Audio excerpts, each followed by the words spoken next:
Combien de temps nous reste-t-il? La voix de Veltar, grave et ciselée par l'urgence, vibra à travers le pont du Celestial Dawn. Sa haute silhouette d'insectoïde se découpait dans la lumière rouge des alarmes, ses 4 mains crispées sur la console. Ses yeux à facettes reflétaient 1000 éclats de métal, écho d'un vaisseau meurtri. À quelques pas, Zix, l'ingénieur bleu, s'affairait sur son terminal. Son teint, d'ordinaire lumineux, s'éteignait comme une étoile mourante. Ses doigts tremblaient, glissant sur les commandes dans un effort désespéré. Peut-être 6 heures, capitaine. Le support de vie s'effondre. L'oxygène chute.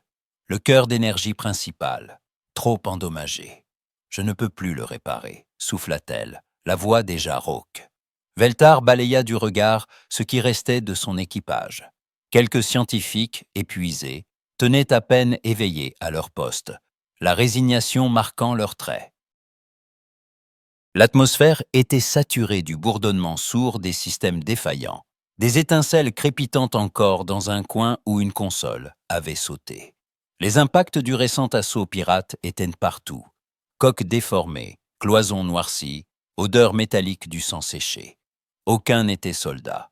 Tous étaient venus pour explorer, pas pour survivre à une guerre.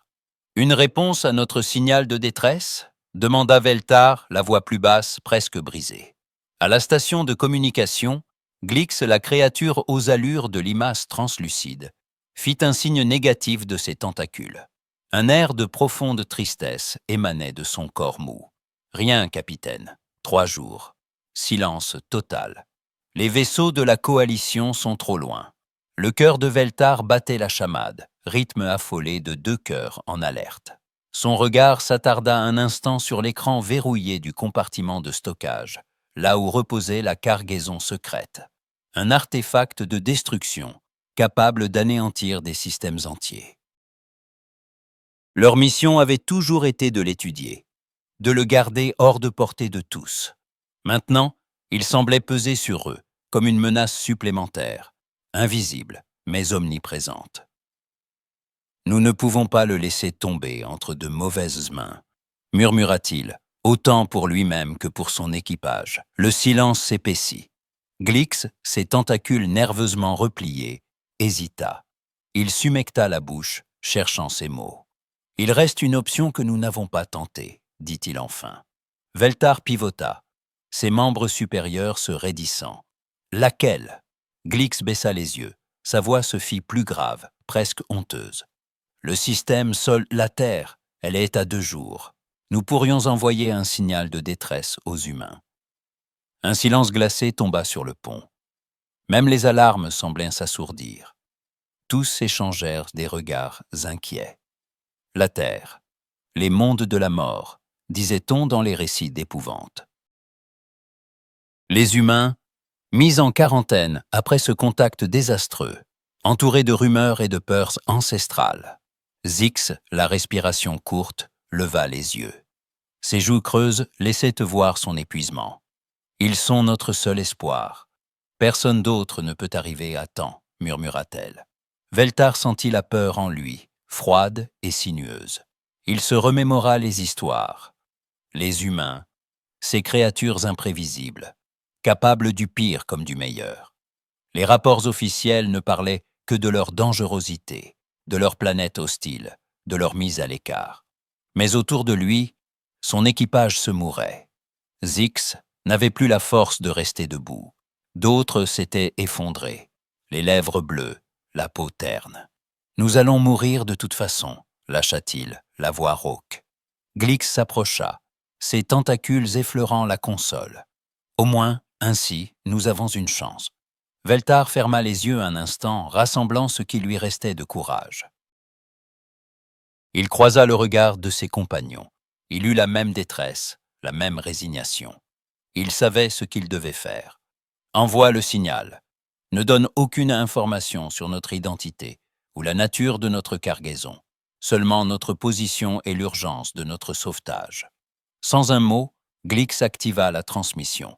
Ses appendices dansèrent sur les commandes, les codes traversant l'espace à la vitesse de la lumière. Le message fut envoyé, simple, désespéré, nu. Le pont retomba dans le silence, seulement troublé par la respiration laborieuse des survivants et le bourdonnement des systèmes mourants. Les minutes s'étirèrent, aussi fragiles que le souffle de Zyx. Dans la lumière rouge, au bord du gouffre, l'équipage du Celestial Dawn attendit. Quelqu'un viendrait-il répondre à leur appel? Ou l'arrivée des humains signerait-elle la fin de tout espoir? Les heures s'écoulèrent dans un silence de plus en plus pesant, seulement rompu par les gémissements lointains des systèmes à l'agonie et le souffle court des survivants. L'air devenait lourd, chargé d'une moiteur acide, les lumières rouges clignotant faiblement sur les parois métalliques du pont. Zyx, l'ingénieur bleu, n'était plus qu'une ombre d'elle-même. Son front collé à la console, elle luttait pour garder conscience, ses paupières papillonnant. Un hoquet douloureux lui échappa, et elle glissa lentement sur le sol, sa respiration sifflante. À l'autre bout du pont, un scientifique, déjà affaissé, bascula de sa chaise, heurtant le plancher avec un bruit sourd. Le second, les yeux révulsés, se laissa tomber contre le panneau d'urgence, incapable de lutter davantage. Veltar sentit la panique le saisir à la gorge, chaque battement de ses deux cœurs résonnant comme un glas funèbre. La mort rampait sur le Celestial Dawn, et il n'y avait plus rien à faire, sinon attendre l'inévitable. Soudain, un bruit sec. Glix, la créature limace, s'était redressé d'un coup, ses tentacules tressautant de nervosité. Il tapota frénétiquement sur sa console, ses yeux globuleux agrandis par la surprise. « Capitaine !» « Une réponse !» s'écria-t-il, la voix vibrante d'espoir. Veltar, qui n'osait plus espérer, se pencha vers lui, une lueur fébrile dans le regard. « De la coalition !» Glix secoua la tête, incrédule. « Non, monsieur. Un vaisseau humain. Ils disent qu'ils viennent nous porter secours. » Un silence d'abord incrédule s'abattit sur le pont. Les survivants, mi-inquiets, mi-soulagés, se redressèrent tant bien que mal. Un mélange de terreur et de soulagement naquit sur les visages épuisés. Veltar sentit ses membres trembler. Les humains, les histoires anciennes le hantaient encore. « Combien de temps avant leur arrivée ?» demanda-t-il, la voix à peine audible. Glick, les yeux rivés sur ses instruments, mit quelques secondes à répondre, sa voix hésitante. 4 heures. La stupeur figea Veltar. Il s'approcha, ses mains fines crispées sur la console de Glix. « Impossible. Aucun vaisseau ne peut aller aussi vite. »« Je vérifie, capitaine, » bredouilla Glix. « Les chiffres sont là. Ils se rapprochent à une vitesse. Cela dépasse tout ce que nous avons jamais enregistré. À cette allure, leur vaisseau devrait littéralement se disloquer. » Il pivotait d'un écran à l'autre, recalculant, cherchant l'erreur. Mais les données étaient implacables. La signature d'un vaisseau inconnu, solitaire, qui fendait l'espace à une vitesse irréaliste. Veltar fixa l'affichage. Le point lumineux grossissait, avalant des millions de kilomètres à chaque battement de cœur. Un unique vaisseau, armé jusqu'aux dents, fonçait droit sur eux. Les détails de la coque étaient indéchiffrables, la silhouette massive et menaçante. Quel type de vaisseau ? Interrogea Veltar, sa voix vibrante d'une angoisse contenue. Glix fit défiler les données, tentacules tremblants. Aucune correspondance dans nos bases, mais il est armé, massivement armé. Sa signature énergétique, c'est du jamais vu. Veltar ferma les yeux, accablé par la fatalité. Il sentait l'équipage suspendu à ses gestes, à ses paroles.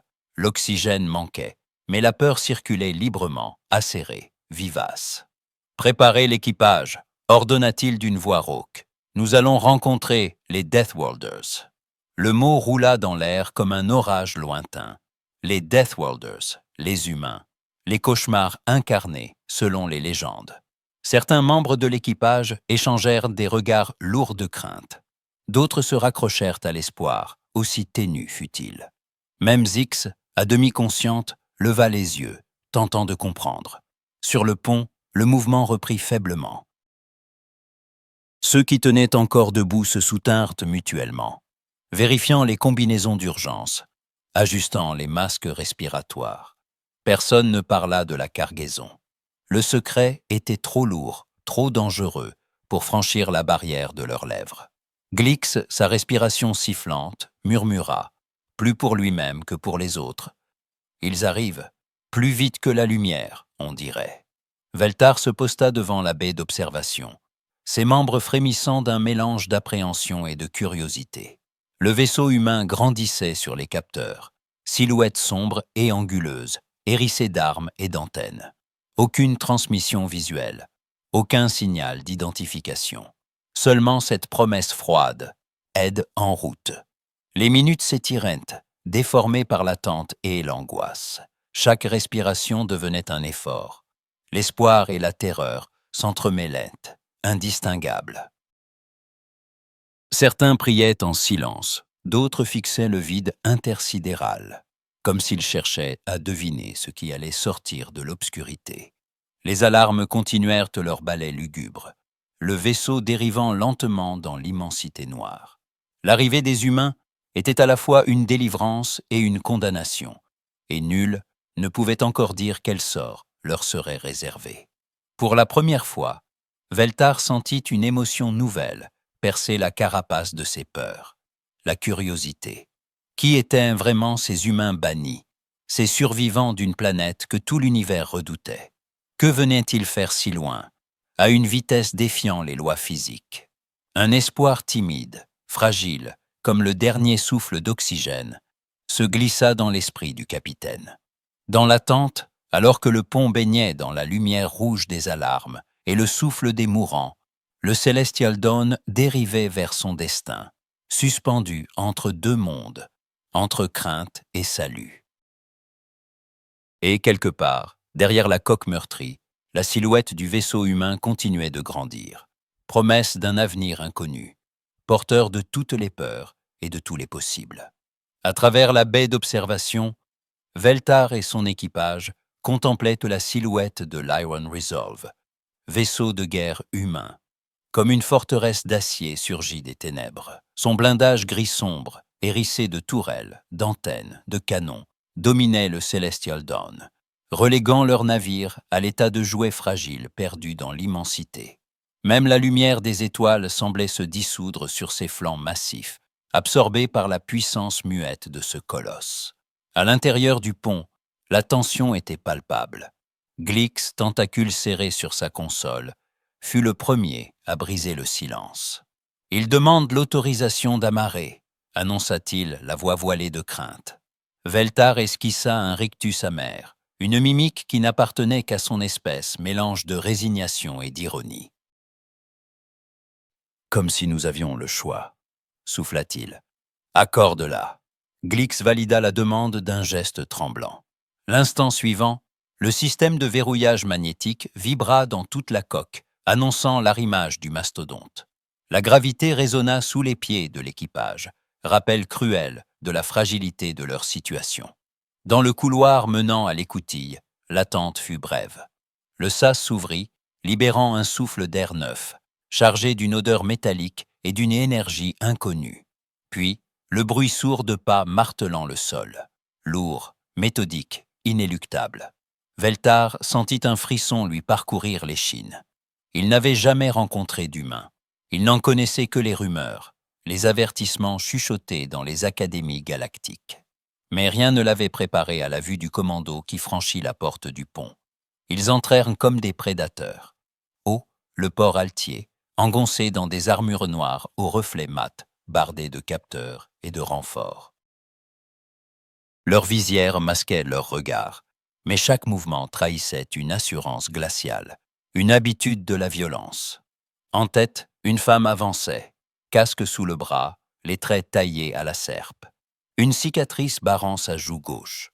Sa simple présence faisait reculer l'air. « Je suis le lieutenant-colonel Amy Brooks », déclara-t-elle d'une voix calme mais tranchante. « Nous avons reçu votre appel de détresse.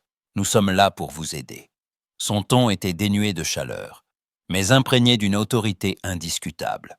Veltar, vacillant, s'inclina légèrement, tentant de conserver sa dignité malgré la faiblesse qui le rongeait. « Je suis le capitaine Veltar. Merci d'être venu. Mon équipage. » Il n'eut pas le temps de finir. Brooks leva la main, le geste sec. Nous savons. Notre équipe médicale intervient déjà. Le docteur Grant stabilisera vos gens dans l'heure. Derrière elle, d'autres humains s'affairaient déjà, extrayant des caisses de matériel médical, des respirateurs portables, des injecteurs d'adrénaline. Un médecin en blouse blanche, le visage barré d'un masque, s'agenouilla auprès de Zix, lui administrant un sérum. L'ingénieur bleu gémit, ses yeux se rouvrant à la vie. Veltar regardait la scène, partagée entre gratitude et appréhension. Ce professionnalisme glacé, cette efficacité sans faille, avait quelque chose d'inhumain. « Comment avez-vous pu arriver aussi vite ?» demanda-t-il, la voix rauque. Un sourire fugace et glacial effleura les lèvres de Brooks. « Nous avons nos méthodes, capitaine. » Ses yeux s'attardèrent sur Veltar, perçant, analysant chaque détail. Elle fit un signe discret à 2 de ses soldats, qui se postèrent devant le panneau de contrôle du stockage sécurisé. « Maintenant, reprit-elle d'un ton tranchant, il nous faut parler de votre cargaison. » Les 4 mains de Veltar se mirent à trembler, malgré lui. Les humains savaient. Ils savaient ce qu'ils transportaient. Autour d'eux, l'équipage survivant ressentit la même onde de choc. Glix s'immobilisa, les tentacules resserrés autour de son torse. Zix, encore faible, se redressa, le regard affolé. Brooks s'approcha d'un pas, réduisant la distance, imposant sa stature et celle de ses soldats. Son regard se fit plus dur, mais son ton, lui, restait calme. « Nous avons détecté une anomalie énergétique dans votre compartiment sécurisé, et nous connaissons la réputation du Celestial Dawn. Ce que vous transportez pourrait mettre en danger bien plus que votre équipage, capitaine. » Veltar tenta de reprendre contenance. Il savait que chaque mot serait pesé, jugé. « Nous avons reçu l'ordre d'étudier l'artefact. Il ne devait jamais sortir de ce vaisseau, tenta-t-il d'expliquer. Brooks hocha lentement la tête, impénétrable. Je comprends, mais désormais, il est sous la protection des forces humaines, pour la sécurité de tous. Dans la lumière blafarde du pont, le silence s'installa de nouveau, chargé de tension. L'arrivée des humains avait sauvé des vies, mais le prix à payer restait inconnu. Les regards se croisaient, oscillant entre soulagement et inquiétude. Veltar savait, au fond de lui, que la situation venait de basculer. Les humains ne faisaient jamais rien sans raison. Leur réputation de Deathworlders n'était pas usurpée.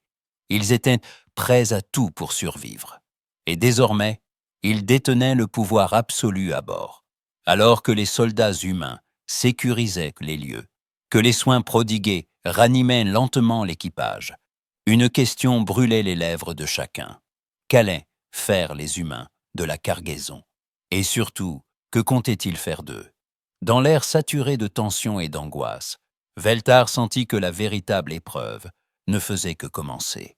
Le destin du Celestial Dawn venait de passer entre des mains étrangères, puissantes et insondables.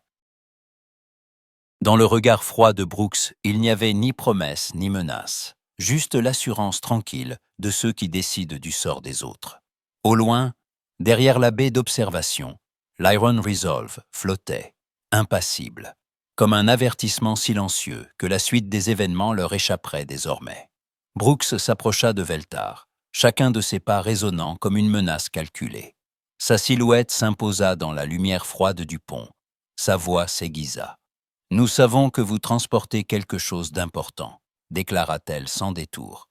Les pirates n'attaquent pas les vaisseaux de recherche à moins d'y trouver leur intérêt. Le regard de Veltar chercha un point d'appui. Il sentit la morsure de la suspicion. Pourtant, il se redressa, tentant de garder la contenance des diplomates de son espèce. « Nous sommes des scientifiques. Rien de plus, répondit-il, modulant chaque mot avec soin. Brooks esquissa un sourire sans chaleur, secouant imperceptiblement la tête. « Mes équipes scannent déjà votre navire. Nous avons détecté des signatures énergétiques inhabituelles dans votre soute. Soyez honnête, capitaine. » Avant que Veltar ne puisse inventer une réplique, la porte latérale s'ouvrit. Une humaine entra, portant une sacoche médicale. Son visage, doux, et marquée par la fatigue, contrastait avec la froideur martiale de Brooks. Elle balaya la pièce d'un regard attentif. « Je dois soigner vos gens immédiatement », annonça-t-elle, la voix ferme mais rassurante. Veltar hésita, pris de court. « Vous voulez les aider ?» Elle lui adressa un sourire sincère, presque lumineux. « Bien sûr, c'est la raison de notre venue. » Sans attendre davantage, elle s'agenouilla près de Zix, dont la respiration était de plus en plus laborieuse. Elle sortit un petit appareil, le fit passer au-dessus du corps fragile de l'ingénieur, observa les résultats projetés sur un écran translucide, puis prépara une injection. Le liquide, d'un bleu vif, s'infiltra dans la peau terne de Zix. En quelques secondes, sa couleur revint, son souffle s'allégea. Dr. Grant poursuivit, administrant soins et injections à chaque membre de l'équipage, ses gestes rapides, précis, presque chorégraphiés. Les scientifiques effondrés reprenaient vie sous ses mains expertes. Veltar observait, stupéfait. « C'est impossible. Votre médecine ne devrait pas agir sur nous, » murmura-t-il, incrédule. Grant releva la tête, son sourire s'élargissant. « La médecine humaine est adaptable. Nous avons dû traiter tant d'espèces différentes. La biologie extraterrestre n'est qu'un défi de plus. » Elle injecta un dernier sérum à un officier, puis rangea son matériel, satisfaite. Les visages s'illuminaient de soulagement. Même Glix, la créature limace, retrouvait sa mobilité, ses tentacules vibrant d'un regain d'énergie. Mais, à travers la coque du Celestial Dawn, un autre miracle se préparait. Par les cloisons, l'écho des outils, des ordres brefs, des machines qui reprenaient une vie, montait comme une rumeur. Les humains étaient partout. Ils ouvraient des panneaux, reprogrammaient des circuits, remplaçaient des modules entiers. En moins d'une heure, le bourdonnement des systèmes d'oxygène s'intensifia. Les lumières reprirent leur éclat d'origine. Les consoles, autrefois muettes, affichaient de nouveaux diagnostics. Brooks, impassible, croisa les bras. « Mon équipe d'ingénieurs répare votre vaisseau. Chef Rodriguez est très compétent, » ajouta-t-elle, presque avec fierté. Veltar sentit la colère poindre sous la stupeur. « Pourquoi? Que voulez-vous vraiment ?» Brooks planta son regard dans le sien, sans détour. « Nous voulons la vérité. Les pirates n'abîment pas les systèmes vitaux. Ils prennent ce qu'ils veulent et s'en vont. Là, quelqu'un voulait que votre vaisseau soit détruit, pas pillé, détruit. » Un silence glacé s'abattit. L'équipage du Celestial Dawn, jusque-là soulagé par les soins et les réparations, sentit l'atmosphère se densifier à nouveau. Tous savaient ce que transportait la soute verrouillée, mais aucun n'osait le dire à voix haute. Veltar lui-même sentait ses 4 mains trembler sous la table de contrôle. Dr. Grant, indifférente à la tension, finit ses soins, vérifiant les constantes de Zix puis de Glix. « La plupart de vos gens seront stabilisés sous peu, » assura-t-elle à Veltar. « Pour les séquelles neurologiques, il faudra une observation supplémentaire. » Zix, la voix faible mais déterminée, attrapa la main de Grant. « Merci. Je n'aurais jamais cru pouvoir respirer à nouveau. » Grant répondit par une pression rassurante, puis se tourna vers Brooks, hochant la tête. L'opération médicale était un succès. Pendant ce temps, les bruits de réparation s'intensifièrent. Des plaques métalliques refermées à la hâte, des générateurs redémarrés, des alarmes qui s'éteignaient une à une. Une odeur d'ozone frais et de lubrifiant remplaçait la puanteur de la défaite. Brooks ne laissait pas le temps au répit. « Nos capteurs montrent toujours cette anomalie énergétique. Nous devons voir ce que vous transportez. » Veltar sentit la pression monter. Il s'efforça de soutenir le regard de Brooks, mais il eut une détermination inébranlable, presque inhumaine. « C'est classifié. Ordre direct de la coalition scientifique, » tenta-t-il. Brooks haussa les épaules. « Je ne doute pas que vos ordres étaient clairs, mais la réalité ici, c'est que quelqu'un a voulu votre mort et celle de votre équipage. Votre mission a été compromise avant même notre arrivée. » Elle s'approcha davantage, réduisant la distance, forçant Veltar à reculer presque malgré lui. « Capitaine, la seule raison pour laquelle vous respirez encore, c'est que nous sommes arrivés avant vos ennemis. Vous me devez la vérité. » Veltar se tourna vers son équipage. Glix détourna les yeux. Zix fixait le sol, sa main serrant encore le drap de survie. Personne n'osait parler. Le secret pesait sur tous comme une chape de plomb. Grant, discrètement, glissa à l'oreille de Veltar. « Vous pouvez leur faire confiance, » chuchota-t-elle. « Nous avons déjà vu pire. Nous savons ce que c'est que de porter un fardeau dangereux. » Veltar sentit l'étrange chaleur de la sincérité humaine, mêlée à la froideur militaire de Brooks. Il hésita, prêt à parler, mais Brooks coupa court. « Capitaine, le temps nous manque. La signature énergétique augmente. Si vous ne nous aidez pas, il se pourrait que votre vaisseau n'ait pas été la seule cible. » Un frisson parcourut l'équipage. À l'arrière-plan, un ingénieur humain, combinaison orange et outils en bandoulière, apparut dans l'embrasure de la porte. « Chef Rodriguez, rapport ?» lança Brooks. Rodriguez, visage marqué par la suie, s'essuya le front. Propulsion temporairement stabilisée. Support de vie opérationnel à 90%. Mais la soute verrouillée, on y sent des radiations et des fluctuations de champ étranges. On ne touche à rien sans votre feu vert, madame. Brooks hocha la tête. Merci, chef. Tenez-vous prêt. Elle reporta son attention sur Veltar. Vous voyez, même nos ingénieurs sentent que ce que vous transportez n'est pas ordinaire. Plus vite nous saurons, plus vite nous pourrons garantir la sécurité de tous. Le silence retomba, pesant. Les regards de l'équipage convergèrent vers Veltar.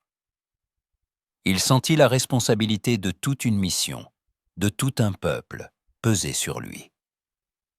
Grant, rangeant son matériel, s'approcha de Zix et lui murmura « Tenez bon. Parfois, la vérité est le seul remède. » Zix acquiesça, l'émotion brillant dans ses yeux fatigués. Brooks, implacable, attendait toujours la réponse du capitaine, ses soldats prêts, l'équipage suspendu à ses lèvres. À travers la coque du Celestial Dawn, les outils humains martelèrent le métal, chaque coup rapprochant le moment de vérité. Le pont, restauré à la vie, vibrait d'une tension nouvelle. Les humains avaient offert le salut, mais à quel prix? Veltar savait qu'ils ne pourraient pas retarder l'inévitable bien longtemps. Tout ce qu'ils avaient caché, tout ce qu'ils avaient tenté de protéger, allait devoir être révélé. Et alors que le regard de Brooks ne fléchissait pas, Veltar sentit que pour la première fois, le destin de son équipage n'était plus entre ses mains. La prochaine décision scellerait peut-être plus que le sort du Celestial Dawn. Dans l'attente, le vaisseau oscillait entre silence et urgence, chaque seconde chargée de conséquences invisibles, chaque souffle rapprochant l'inconnu. Brooks se tenait toujours face à Veltar, sa silhouette tendue dans la lumière crue du pont. Sa voix, basse et précise, n'autorisait aucune échappatoire. « Vous transportez quelque chose de dangereux, capitaine. Quelqu'un voulait que ça disparaisse. » À cet instant, la porte s'ouvrit brusquement. Un humain entra, plus âgé que les autres, ses cheveux gris soigneusement tirés en arrière, son uniforme impeccable. Il portait sur lui l'autorité naturelle de ceux qui ont survécu à d'innombrables tempêtes. Brooks s'inclina légèrement en sa direction. « Capitaine Morrison !» L'homme s'arrêta devant Veltar, son regard d'acier s'attardant un instant sur chaque membre de l'équipage. « Nous avons détecté des vaisseaux de la coalition en approche, » annonça-t-il sans détour. « 3 croiseurs et un cuirassé. Ils seront là dans 6 heures. » Un espoir fragile illumina un instant le regard de Veltar. « Un sauvetage ?» risqua-t-il, la voix incertaine. Morrison secoua la tête, les traits fermés. « Non, ils viennent pour vous détruire. Nous avons intercepté leurs ordres. » Un souffle glacial parcourut le pont. Le mot « détruire » résonna dans le silence, plus implacable que toutes les menaces. Zix, encore fragile, serra la main de Glix. Dr. Grant, penché sur un patient, releva la tête, inquiète. Brooks s'avança, sa voix plus pressante. « Il nous faut la vérité sur votre cargaison, capitaine. Nos scanners confirment que c'est une arme. Si vous voulez que nous vous protégions, nous devons tout savoir. » Veltar hésita, balayant du regard son équipage, tous ranimés par les soins prodigués, mais désormais figés par l'angoisse. Son devoir envers eux pesait lourd. D'une voix presque inaudible, il finit par lâcher. Cela s'appelle un disrupteur dimensionnel. Il a le pouvoir de faire s'effondrer l'espace lui-même, de détruire un système stellaire entier. Un silence de plomb s'abattit. Brooks et Morrison échangèrent un regard lourd de sens, leur sang-froid à peine ébranlé par la révélation. « Qui a construit cette chose ?» demanda Brooks, le ton plus dur encore. Veltar détourna les yeux. « L'armée de la coalition, nous devions la transporter pour qu'elle soit enfermée à jamais. » Un déclic retentit sur la console de communication.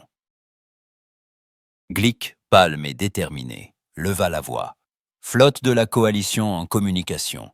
Ils exigent que nous nous préparions à être abordés. » Morrison esquissa un sourire mince, une étincelle d'ironie dans le regard. « Répondez-leur que vous êtes secourus par des humains et que l'assistance médicale est en cours. » Veltar hésita, sentant la tension grimper, puis acquiesça. Il savait ce que cela signifiait. La coalition ne tolérerait pas que des humains mettent la main sur leurs secrets. « Ils exigeront la cargaison, » murmura-t-il, le souffle court. « Ils seront déçus, » répondit Morrison d'un ton calme, presque amusé. Brooks activa son communicateur, sa voix résonnant dans tout le vaisseau. « Chef Rodriguez, combien de temps pour achever les réparations ?» La réponse, légèrement brouillée par l'écho des outils, ne tarda pas. 2 heures, peut-être moins si on pousse les réacteurs. Morrison se pencha vers Veltar, sa voix basse mais implacable. « Vous avez 1 heure.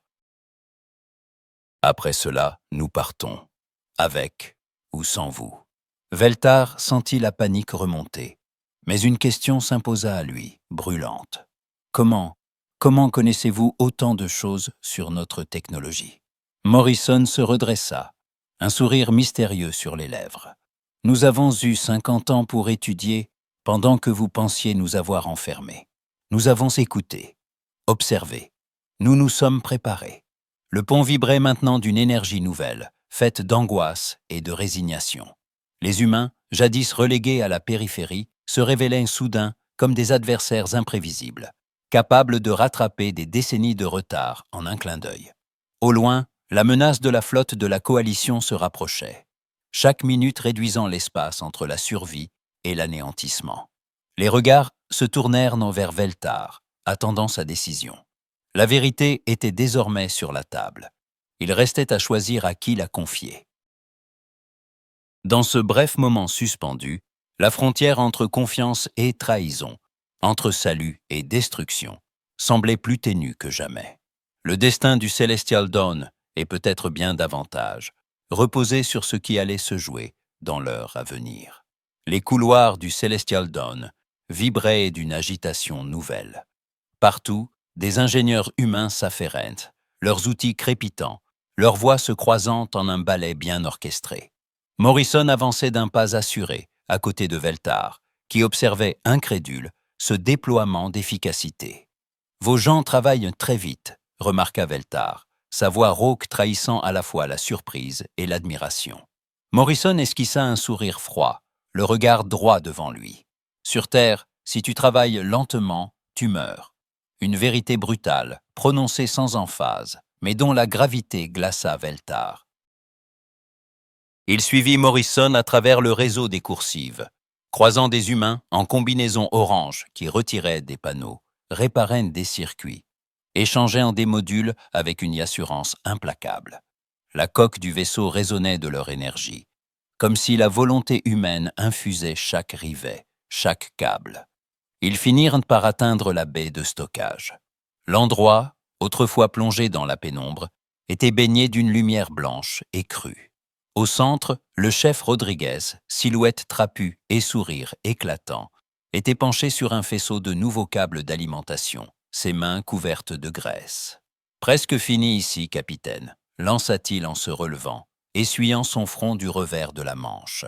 « Avec 2 ou 3 améliorations, ce vaisseau tournera mieux qu'à sa sortie d'usine. » Morrison, sans répondre, s'approcha d'un grand conteneur scellé. Les parois, couvertes de symboles de la coalition, semblaient vibrer d'une menace contenue. « C'est ça ?» demanda-t-il, la voix basse. Veltar hocha la tête, plus crispé que jamais. Le disrupteur dimensionnel. Morrison posa la paume sur la surface froide du conteneur. Ouvre-le. Un malaise traversa Veltar. Je n'ai pas les codes, avoua-t-il à voix basse. Morrison se tourna vers Rodriguez. Tu peux l'ouvrir? Rodriguez examina la serrure électronique, esquissa un sourire carnassier. Donnez-moi 5 minutes. Sans attendre, il déploya une trousse d'outils, connecta un boîtier de dérivation, fit danser ses doigts sur un clavier miniature. Des étincelles fusèrent, un bourdonnement monta, le mécanisme cliqueta. Pendant que Rodriguez s'activait, Morrison se tourna vers Veltar, le jaugeant du regard. Comment fonctionne-t-il exactement? Veltar, conscient que toute réticence ne servirait plus à rien, répondit à voix basse. Il manipule l'espace, effondre la réalité sur une zone, efface tout, jusqu'à la dernière molécule d'un système stellaire. Rodriguez appuya sur un dernier bouton. Un déclic sourd retentit, les verrous se rétractèrent. Morrison écarta les battants du conteneur. À l'intérieur, baigné d'un halo bleu, un appareil palpitait de lumière, à la fois beau et terrifiant. Des lignes d'énergie couraient sur sa surface lisse. Des anneaux concentriques tournaient lentement, émettant un ronronnement grave.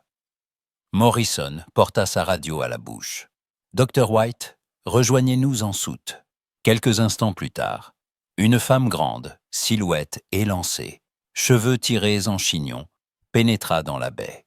Ses yeux, perçants, analysaient chaque détail avant même qu'elle ne s'approche.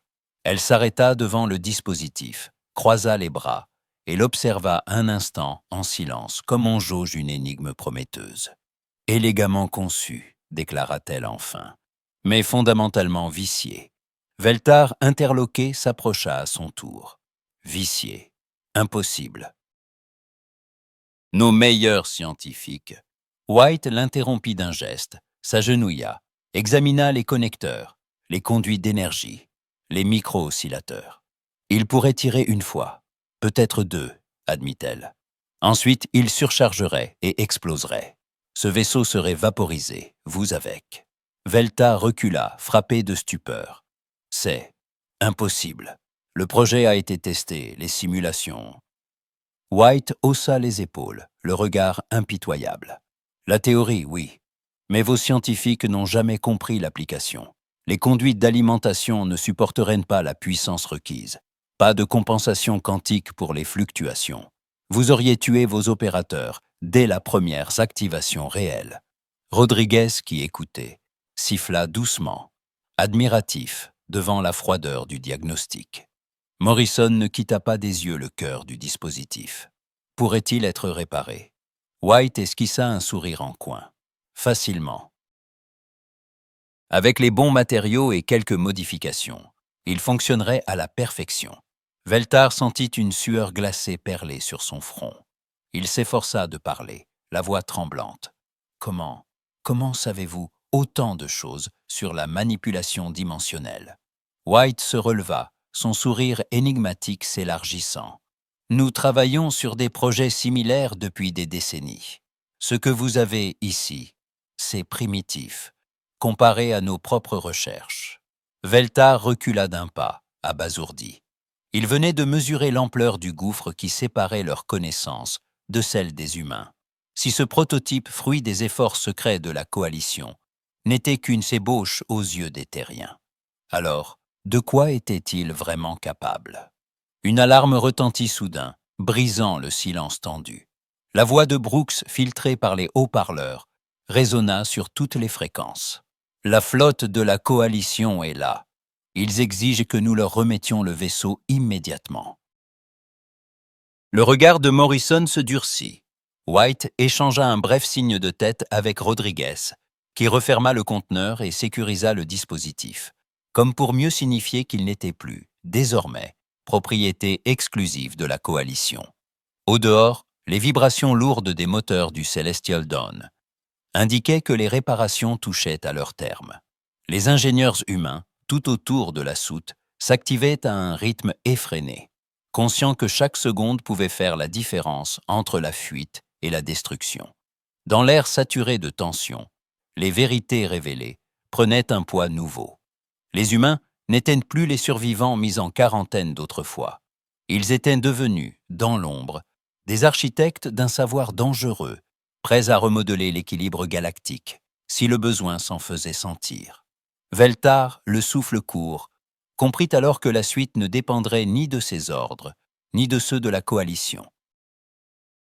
La décision, désormais, appartenait à ceux qui venaient de prouver qu'ils n'avaient jamais cessé de veiller, ni d'apprendre. Dans le grondement des moteurs et la lumière bleue du disrupteur, l'avenir de tout un système se jouait, suspendu à la frontière entre la science et la survie. Dans la soute centrale du Celestial Dawn, le silence n'était plus qu'un souvenir. Ingénieurs humains et techniciens aliens s'y afférènent, tandis que le dispositif dimensionnel, encore vibrant d'une faible lumière bleue, trônait au centre du chaos organisé. Morrison, debout près du conteneur désormais ouvert, porta son communicateur à la bouche. « Dites-leur que nous fournissons une assistance humanitaire. La cargaison a été endommagée lors de l'attaque des pirates. » Veltar, toujours secoué par la révélation de la vulnérabilité de l'arme, s'approcha, les antennes basses, l'air interdit. « Mais l'arme est juste là », protesta-t-il, la voix tremblante. Morrison esquissa un sourire énigmatique. « Vraiment ?» Déjà, le docteur White s'était agenouillé devant le cœur du dispositif. Ses mains, précises et rapides, détachaient une à une les plaques d'accès, démontaient les circuits, extrayaient les modules. À chaque composante extrait, elle dictait à un assistant le nom, la fonction, l'état de la pièce. Un scanner portable enregistrait chaque détail. Le disrupteur se transformait peu à peu en une collection de fragments, l'illusion de sa puissance s'effaçant à mesure que White en cataloguait les faiblesses. Veltar sentit la colère l'envahir. « Vous êtes en train de le voler !» Morrison le fixa, implacable. « Nous documentons un appareil endommagé. La coalition recevra chaque pièce intacte. Mais l'analyse technique, elle restera chez nous. » Rodriguez, arrivé en courant, interrompit la tension d'un éclat de voix joyeux. « Le vaisseau est prêt. Nouveau cœur énergétique, support de vie amélioré, moteur poussé à 120%. » Veltar cligna des yeux, interloqué. « 120%? » Rodriguez haussa les épaules, hilar. « Un peu de danger contrôlé, ça fait tourner les choses plus rondement. » Dans la baie, les humains s'activaient autour du dispositif démantelé.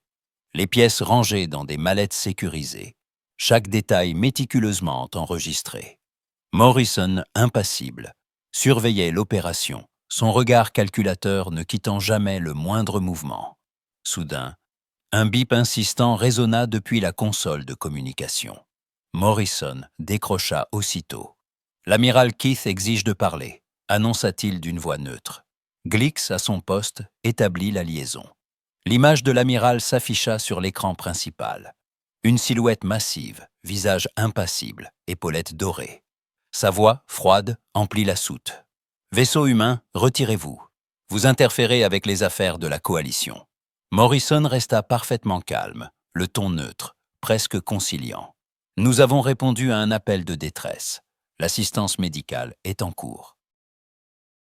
Nous transférerons l'équipage secouru dès que possible. » L'amiral Keith fronça les sourcils, la mâchoire crispée. « Nous exigeons d'inspecter la cargaison. » Morrison ne cilla pas. « Il n'y a plus de cargaison, seulement des débris. » Keith pinça les lèvres, son regard s'assombrissant. « Vous nous laisserez monter à bord. » Au fond de la soute, Brooks secoua la tête avec lenteur, les bras croisés, prêt à toute éventualité. Morrison répondit sans hausser le ton. « Ce n'est pas possible. Notre vaisseau est territoire souverain. Vous pourrez inspecter le vaisseau alien lors du transfert, mais pas avant. » L'amiral Keith se pencha vers la caméra, la voix vibrante de menace. « Retirez-vous ou subissez les conséquences. » Morrison coupa la communication d'un geste sec, puis se tourna vers Veltar, dont la tension se lisait dans chaque articulation de son corps. « Vous avez un choix, capitaine. Restez avec la coalition. Prenez le risque d'être réduite au silence, ou venez avec nous et apprenez la vérité. » Veltar sentit le regard de son équipage peser sur lui. Zix, encore pâle mais debout, fixait ses doigts, hésitante. Glix, à la console, attendait, tentacules serrés autour de lui. Même le docteur Grant, adossé à la cloison, offrait un regard rassurant, mais la peur n'avait pas quitté ses yeux.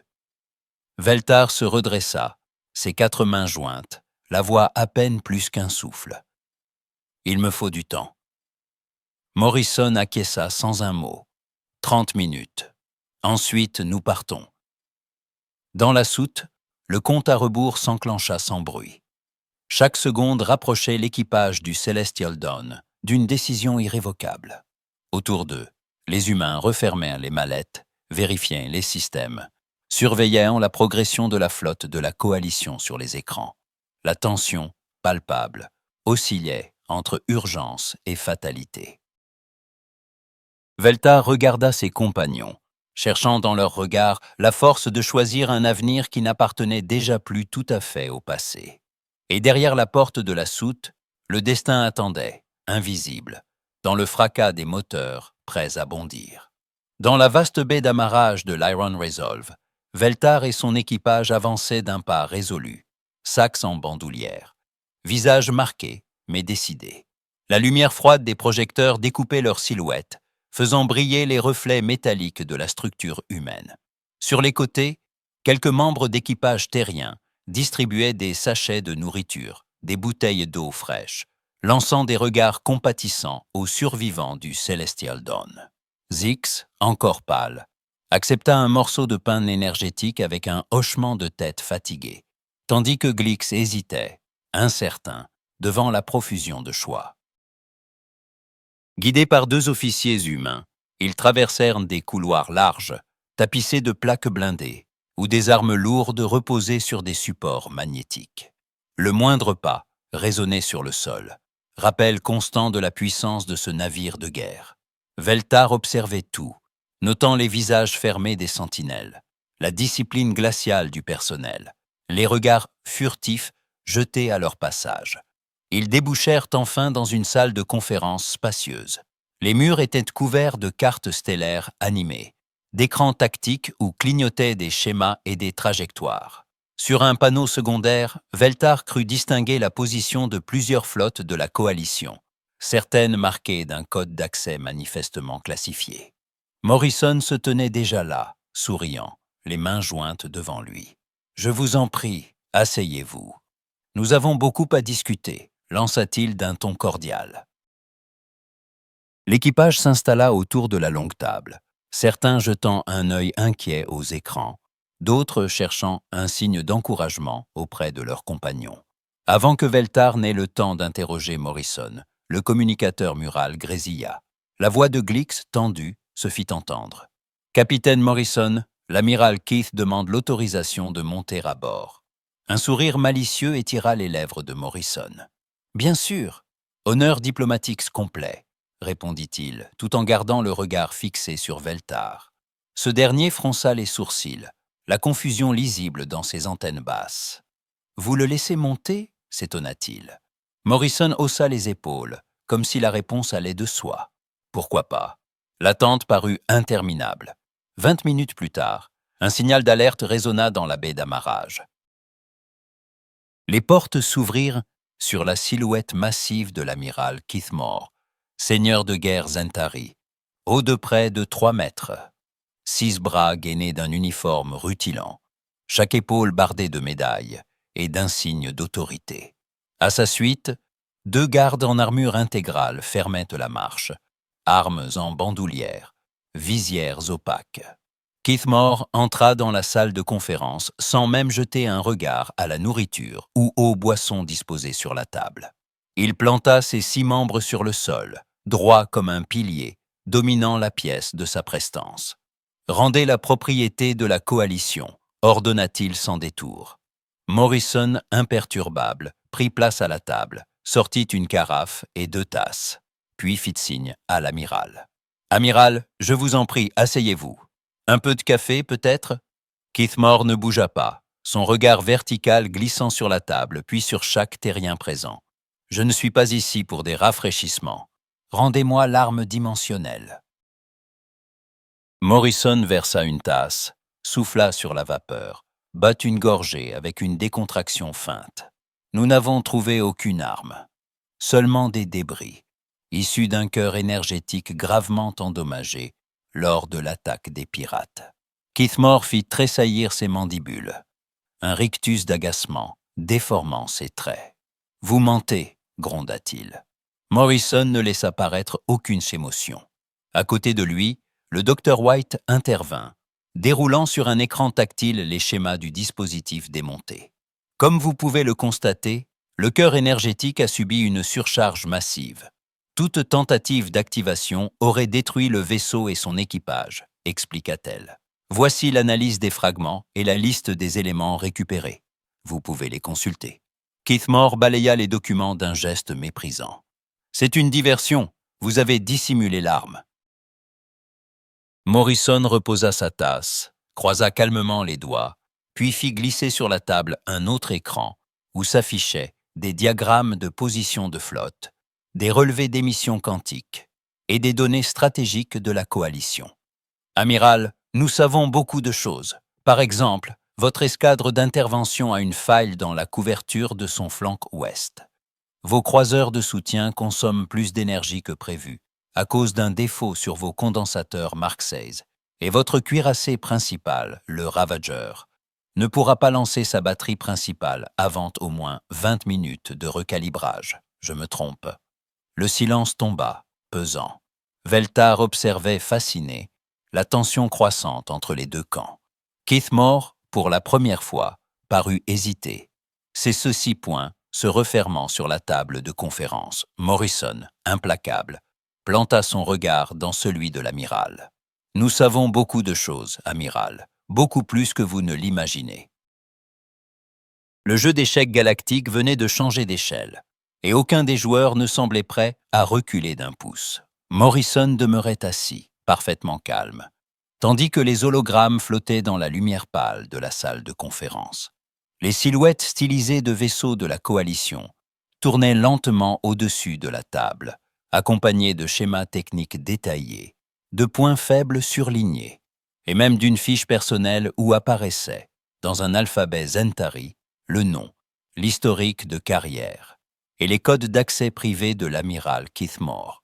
Keithmore, d'ordinaire impassible, montrait les premiers signes de trouble. Ses 6 bras se raidirent, ses yeux à facettes parcourant les données projetées, cherchant à comprendre l'ampleur de ce qu'il voyait. « Comment pouvez-vous connaître tout cela ?» murmura-t-il, la voix plus basse qu'à l'accoutumée. Morrison inclina légèrement la tête, une lueur glacée dans le regard. « Nous possédons les spécifications techniques complètes de chaque vaisseau de la coalition. Nous connaissons vos plans, vos officiers, vos secrets. » Le docteur White intervint alors, son ton neutre mais tranchant. « Cela fait 47 ans que nous surveillons toutes vos communications, amiral. Chaque transmission, chaque mise à jour tactique, chaque ordre secret. » Keithmore ouvrit la bouche, mais aucun son n'en sortit. Il n'était pas venu pour négocier. Il venait de découvrir qu'il avait perdu l'initiative avant même de franchir l'écoutille. Morrison poursuivit, implacable. « Vous n'avez jamais été envoyé ici pour sauver le capitaine Veltar, amiral. Vos ordres venaient du général Texvar. Il ne voulait pas d'un sauvetage, mais d'une élimination. L'effacement pur et simple du vaisseau, de son équipage et de la seule preuve restante de l'existence de l'arme. C'est impossible, siffla Keithmore, le souffle court. Morrison fit glisser un autre holo-écran. Un rapport classifié s'afficha, marqué du cachet du haut commandement de la coalition. Rien d'impossible si quelqu'un veut effacer une arme gênante, et ceux qui la transportent, précisa-t-il. L'ordre était clair. Aucun survivant. Le docteur White fit apparaître une nouvelle carte stellaire, constellée de points rouges et jaunes. Voici vos bases de recherche, vos centres de commandement, vos routes logistiques. Voici les failles de vos défenses, les angles morts de vos radars, les limites de vos systèmes d'alerte. La pièce était glacée. Veltar n'osait plus bouger, Glix retenait sa respiration, et même Brooks, debout près de la porte, semblait mesurer la portée de la révélation. Morrison se pencha en avant, ses mains jointes. Nous connaissons vos recherches, vos défenses, vos vulnérabilités. La question, amiral, c'est ce que vous allez faire de ces informations. Keithmore s'appuya contre la table, ses épaules voûtées. Sa voix s'était faite sourde. Que voulez-vous? Morrison répondit sans détour. Chaque mot pesait comme un avertissement. La paix. Laissez-nous tranquilles. Mettez fin à l'espionnage et aux menaces. Ou découvrez ce que signifie 50 ans de préparation. Keithmore baissa la tête, comme accablé par le poids de la défaite. Vous êtes bien plus dangereux que nous l'avions cru. Morrison hocha la tête, satisfait. La quarantaine nous a offert le temps dont nous avions besoin. Nous avons envisagé chaque scénario, chaque attaque, chaque trahison. Nous sommes prêts. Le docteur White s'avança, fixant Keithmore d'un regard froid. Le disrupteur dimensionnel, il repose sur des concepts que nous avons abandonnés il y a 20 ans, trop instables, trop limités. Nos propres recherches sont allées bien au-delà. Keithmore releva la tête, la voix tendue. Pourquoi développer toutes ces armes? Morrison lui adressa un sourire sans chaleur. La paix, amiral, par la supériorité de la force. Dans la lumière bleutée des écrans, la vérité se dessinait, implacable. L'équilibre de la galaxie venait de basculer, et plus rien ne serait jamais comme avant. Morrison fit apparaître un dernier hologramme au centre de la salle, le système solaire humain, encerclé par des anneaux de défense titanesques, des sous-stations orbitales massives et des flottes entières de vaisseaux de guerre. Les champs de force et les trajectoires de patrouille scintillaient comme des toiles d'araignée autour de chaque planète, chaque lune. Keithmore, d'abord figé, contempla la projection avec un mélange d'étonnement et de respect. « Vous auriez pu nous conquérir à tout moment », souffla-t-il, la voix chargée d'humilité. Morrison secoua la tête, son regard toujours fixé sur la carte étoilée. « La conquête est un gaspillage, amiral. Il est bien plus simple de laisser les autres croire que nous sommes sagement enfermés derrière la quarantaine. » Velta, silencieux jusqu'alors, s'approcha, ses antennes frémissant d'incertitude. « Que va-t-il se passer maintenant ?» demanda-t-il, la gorge serrée. Morrison croisa les mains, pesant chaque mot. « Vous et votre équipage retournerez à la coalition en héros. Vous aurez en main les preuves de la trahison du général Texvar. La coalition annoncera que le projet d'armes a échoué et que tout a été détruit. La vérité sur l'humanité restera classifiée. » Keithmore, raide, laissa planer un long silence, Sanani. « Et si je refuse ce marché ?» Le ton de Morrison se fit glacial, implacable. « Alors la galaxie apprendra que la quarantaine n'était pas pour notre sécurité, mais pour vous protéger de nos ambitions. » Le docteur White intervint, posant calmement ses mains sur la table. « Tous les conquérants tombent, amiral. La retenue stratégique est bien plus efficace que la force brute. » Keithmore acquiesça, résigné. « Je comprends, la quarantaine continue. L'humanité reste isolée. Mais vous serez toujours là, à observer. » Morrison esquissa un sourire, puis sortit de sa poche un petit dispositif de données qu'il tendit à Keithmore. « Voici les preuves de la trahison de Texvar. Faites-en bon usage. » Keithmore prit le dispositif, hésitant encore, puis osa une dernière question. « Saviez-vous ce que transportait le vaisseau de Veltar ?» Morrison répondit par un sourire énigmatique. « Nous le savions avant même qu'il quitte le port. Nous savions pour l'attaque, la trahison, les agents de l'hégémonie. Rien n'a été laissé au hasard. » Keithmore fronça les sourcils, l'incompréhension toujours dans la voix. « Alors pourquoi avoir répondu à leur appel de détresse ?» Morrison s'adoucit, son regard se perdit un instant dans le vide. « Parce que de bonnes personnes étaient en danger. Quand de bonnes personnes appellent à l'aide, les humains répondent. C'est cela qui nous rend dangereux. Pas nos armes, mais notre volonté d'agir. » La conférence toucha à sa fin. L'amiral et ses gardes quittèrent l'Iron Resolve, suivis de Veltar et de son équipage, désormais porteurs d'un secret plus lourd que n'importe quelle arme. Plus tard, alors que la flotte de la coalition se dispersait lentement, filant vers les confins étoilés, Veltar resta aux côtés de Morrison sur la passerelle du croiseur humain. Ils observaient ensemble les lueurs distantes, ces vaisseaux qui retournaient vers leur monde, porteurs d'une paix fragile et d'un mensonge nécessaire. Garderont-ils le secret? Murmura Veltar, sans oser détourner le regard du vide. Morrison, à ses côtés, resta silencieux un moment, le regard perdu dans l'immensité. Pour l'instant, répondit-il enfin. Mais les secrets finissent toujours par se répandre. Un jour, la galaxie connaîtra la vérité sur l'humanité.